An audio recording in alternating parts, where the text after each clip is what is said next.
Alberto Bernal is joining us now from Miami. He's chief strategist at XP Securities and a commentator on Colombian issues.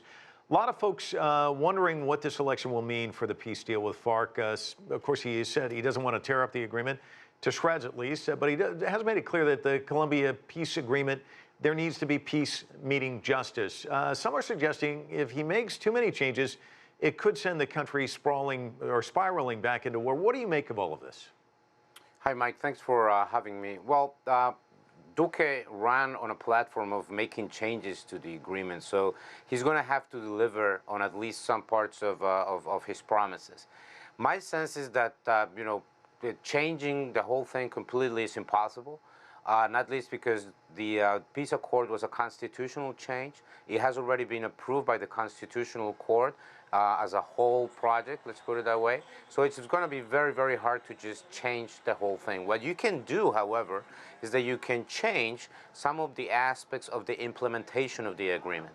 And Colombians are very cognizant that some of the issues that were included in the initial accord are difficult to deal with. There's a lot of impunity, and so in a way, I guess you can move forward with Congress in trying to close some of those loopholes that are allowing the FARC leaders to just live through us with so much impunity, and in that way you can deliver to the promise that you made to the Colombian population that these guys, which are horrible criminals, will at least pay some penalties for what they did in their prior lives. Now, Alberto, as you know, Gustavo Petro got 40% of the vote. He issued a warning in his concession speech saying the opposition is not going to let Colombia return to war, and he also is going to fight for social reforms.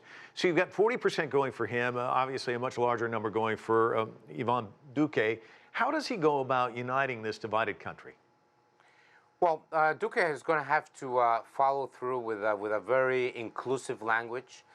He's going to have to move somewhat more to the center.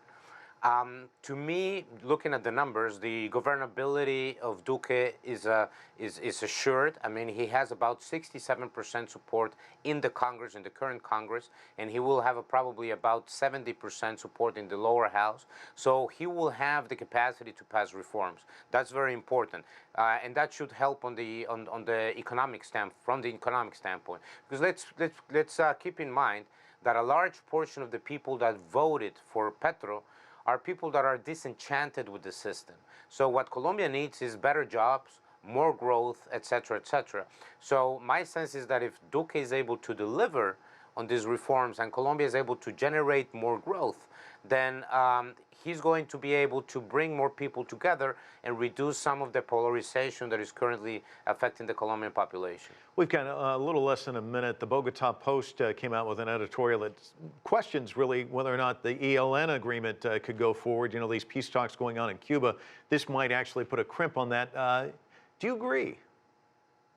I actually agree with the view that Duque has, which is that from the way that I look at things, if you agree to speak in the middle of a confrontation, then you pretty much don't get anywhere. I mean, if the ELN wants to talk to the government, they must agree to stop all violence, including extortion.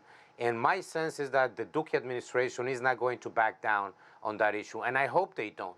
Because the evidence shows that if you agree to speak while you continue fighting each other, the times of the negotiations take much longer, and you continue to have all this horrible violence affecting the country. Alberto Bernal joining us from Miami. Thanks so much.